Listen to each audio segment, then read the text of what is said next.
What's your favourite car that you owned? Oh, yeah, 60 model Chev. It was big, it was powerful and fast. Yeah, Merv Snyder, and I was born in Woomelang, up in the Mallee, 16th of July, 1925. We're only a small family. Mum, Dad and my sister Yenna and myself. My father got a garage up in Woomelang, fairly small, not that impressive, but they didn't have hoists or lifts in those days. They had a pit to put the car over and earthen floors. Big challenge, of course, with maintenance on the cars because the roads, well, they just weren't made. So my mother was English, so I was baptised Church of England, and I went to the Church of England. The ladies of those days, the wives, they were very tolerant. There were no washing machines, washed by hand or boiled in the copper. Yeah, it's a pretty laborious job, but they seemed to all accept it. What's your earliest memory? Oh, going to the films, silent films. There was no talkies in my day. Yeah, Charlie Chaplin. And it was a travelling show. It used to be in the back of the van. Owen and Birchip, all those, he would go to the local hall, had a power plant in his van because there was no electricity. The lady on the stage would play background music. That was quite an outing to go to the picture shows, yeah. And then later on, we went to Hopetoun's. They had the first actual talkie, they called. And how often did you go to see films? Once every 2 months, probably. Yeah, not very often, but yeah. Well, that was the Depression years, and that was a disaster. I was only 5, but the impact was almost instant. You know, people went from being fairly well off to not having any finances. Unemployment was high. They called it sustenance, people out of work. They got £2 a week, and we were on the main line to Mildura, and the railway line, they was called it jumping the rattler to get to Mildura to try to pick fruit to earn some money. They would stop, clear the train at Woomelang, and they were starving. They'd come around, I'll cut the wood for a sandwich and a cup of tea, missus. I was a bit lucky in the fact that my father still had a business. My mother was a wonderful cook. She'd been in a boarding house when she was young, and kids starving, they'd come home from school to Snyder's place to get some sandwich or something to eat. So they did help each other, other families. They did. I grew up always recognised other people that were worse off than I was and to support them. So, yeah, it stayed with me all my life, I would say. That would never go away because it was, even though I was only young, right up to when I came here to Nhill, to high school, it was tough. It showed up in the schools. Kids were coming to no shoes or socks. Well, I started school at 4.5. I can remember the day very well. I was left-handed. That was a day of awakening for me because we weren't allowed to write left-handed. So it was, well, then we called corporal punishment. It was a piece of dowel across my left hand, time and again, till I was finally, and that's all I do. I write with my right hand, but I'm left-handed in all other things, so that didn't change me. The making of me was coming to Nhill in 1937 to high school, and discipline was there, but it was nothing like what we got at the primary at school in Woomelang, and I did reasonably well there. I must have been doing something right. They made me a prefect. I got offered a job at a garage one day, and my parents weren't very happy, but I wanted to go into the motor trade, so I did. It was a General Motors dealer.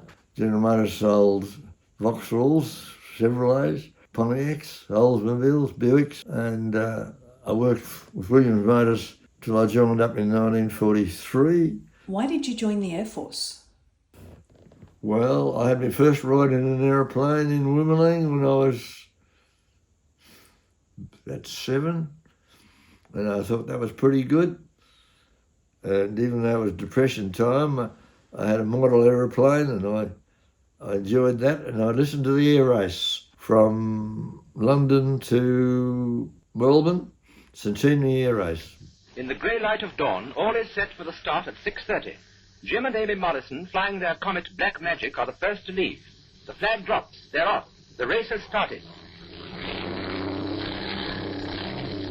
McRobinson Choctaw sponsored it. £10,000 was the prize. We were lucky to have a radio. I was allowed to sit up and listen till pretty late. They would tell us how far the aircraft had advanced. So they stayed with me, built a couple of little model aeroplanes, and when I came to Nhill, the garage was involved refuelling airliners, only just starting to have an air service. And when the war started, if you had the credentials to fly, you could possibly get into aircrew. And that's I joined the Air Force, an air training corps. We trained on Wackets, then we trained on a de Havilland with 2 engines. That's when Ballarat, we crashed in bad weather, so that was one life. And graduated to a radio navigator, flying the Liberators. And I was sent to the city of Perth, 25 Squadron. That's it. That's the plane we flew. It's a B-24 Liberator, heavy bombers. So. And we were operating mostly out of a place called Truscott, near Wyndham. We operated over Indonesia. It was in Japanese hands. Japanese had been knocked about pretty well by the time our squadron got into operation. So, yeah, we had to fly outside the range of the escort fighters because we'd go 2,000 or 3,000 mile out and back again. It was a long haul. That's the crew. Wing Commander Wedgwood was the skipper and I was the radio navigator. That's a Varga girl. That's out of a magazine. It was on our plane. She was our good luck symbol. She was, what was the word? Respectable. Some of them had rude ones on, but our skipper would never bar that. Coming out of a depression and tough times, took the opportunity to fly. So we thought, oh yeah, we fly. We didn't think about being heroes or anything. We just wanted to, and then to get the realistic side of it, you realise that what the hell's going on? Yeah. So the post office used to get the telegram, we regret to advise that has been killed in action or something. Bloody awful. They just got word that they lost their son or their husband, for God's sake. And of course in the daily paper ran a missing in action, killed in action. Morbid too. Oh. That's if these guys that have wars could see what they do, they wouldn't have a war. No. That's terrible. Yeah.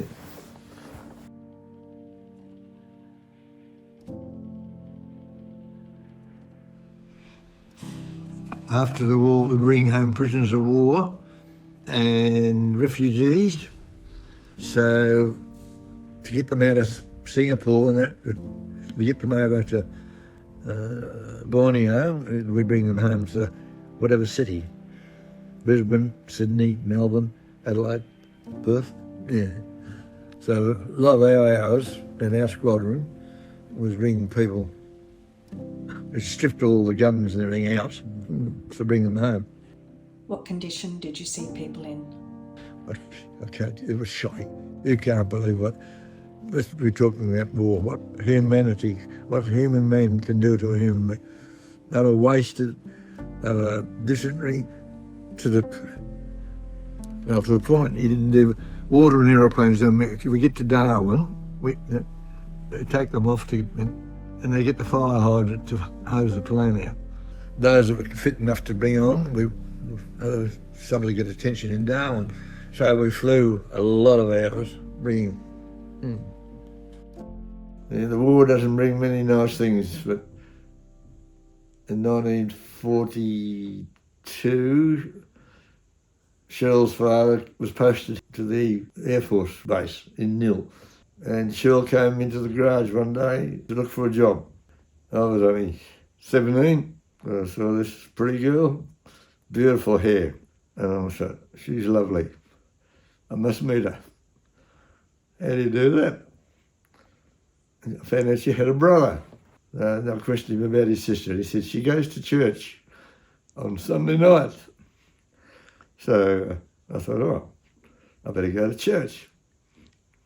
So I did. And when the next Sunday I went to get to church again, my mother was wake up. She said, what's this interest in church all of a sudden? And I said, I've a nice girl in there. She said, you're too young to have a girlfriend. And I took no notice of that. Girls all had to wear a hat in those days, the church service. She took her hat off, threw it over the front fence, and we went for a walk, not much in Nhill, and got pretty serious. She said if I didn't smoke or drink, she would go with me. So I thought, oh, that's easy. I didn't have any money to smoke or drink. And that's how it went. Shirl loved dance. She was a good dancer. We loved the Vienna waltz. We used to have balls there. Beautiful girls all dressed in their beautiful dresses, and it was the social event of the town, really. They were mighty events. They really were. Shirl proposed to me. She said, you're going to go into the Air Force. We should be engaged because we were committed. And I thought, oh yes, I suppose we could do that. So we got engaged. And at the time I was about to go to a squadron, she just said, well, we should get married. When do we get married? And I said, oh, look, if I don't come home, you'll find somebody else. And I thought it'd make it easier. I didn't want to lose her. So we didn't get married, but she wrote every day I was in the Air Force. Yeah, well, when I was posted to operations, I knew I was going to 25 Squadron. Their base was in West Australia. And I found out that our troop train would be coming through Nhill 3 o'clock in the morning. So I managed to get through on the phone to Shirl to tell her. So I wrote a letter and she came over to the station and I threw the letter out, which she got. Yeah. Anyway, all good. God looked after me, somebody looked after me, I came home. How long were you married to Shirl?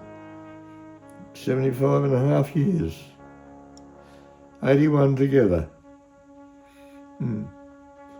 Shirl had have had her way, it would have been longer. Yeah, we did. We did very well, really. Do you have any tips for people about what makes a good relationship? So, yeah, don't expect a lot. Work together to get it. Be quick to forgive. And be patient, be tolerant. It's easy to say, but it's the way to go. I can't remember any nasty arguments, but some arguments. But never walk out on a tantrum. No, just be gentle and kind to each other. Cuddle up and have a kiss and the day is over. Yeah. She beat the Queen. The Queen and Shirl were about the same age. The Queen signed off just before Shirl, so yeah. When I come home from the war, got my qualifications, and I went on further and got my A-grade engineering and then got my aviation engineering ticket, and I was a service manager. I worked with Williams Motors, and I went to Woomelang Brothers, and I worked with Morrow Motors till I retired in 1995. Can you tell me about this photo? That's a Tiger Moth, purchased by the Nhill Aero Club from the Air Force, but they were the training plane. All pilots trained on a Tiger Moth, the Second World War. And when it was out of hours, the garage bought it where I worked, and I refurbished it, rebuilt it, and I learnt to fly in it in 1961. And it's still flying today, and it's been rebuilt a couple of times, and it's just been awarded the best Tiger Moth in Australia. I'd been in the motor trades for a long while, and I was looking for a bit of a change. In the engineering journal I got, there was a position advertised for mechanical engineering in the Antarctic. had to do a medical, and then I had to do a psychological exam. And going through that test, psychological test, was a bit like your interview this morning. All the questions. What music do you like? Then they give you a math problem, drawing to complete, and it's just to see, well, I guess to see how stable you were or something.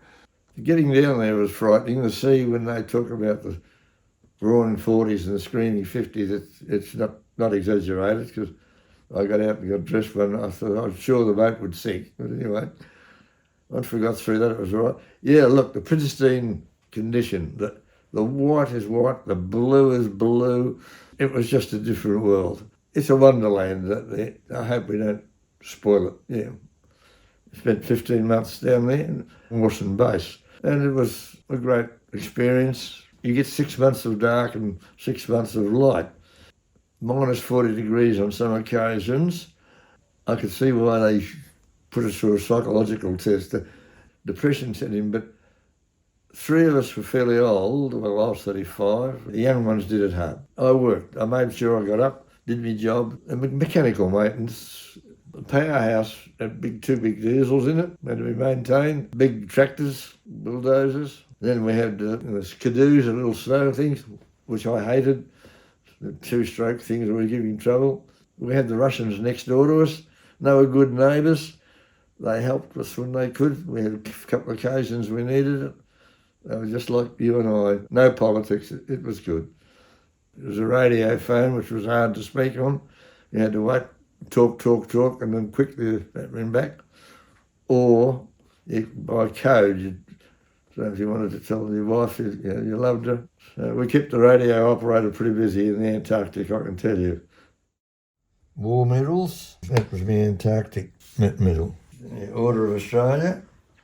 I enjoyed being involved in the community, improving things. That's what I enjoyed. Could you tell me about the lake at Nhill? Well, we were keen water skiers, and we taught one of the counsellors to water ski. And when he left, he had a public send-off, and he said Nhill should have a lake. And we thought, oh, that sounds like a good idea. We went into the pros and cons, and we got a permission that we could clear the part of the swamp out into a lake. And we did it without any real finance. So it's recreation, people walk, fishing, and a bit of water skiing.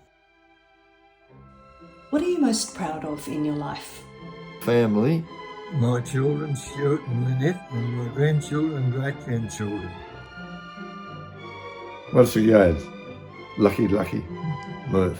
Lucky Merv.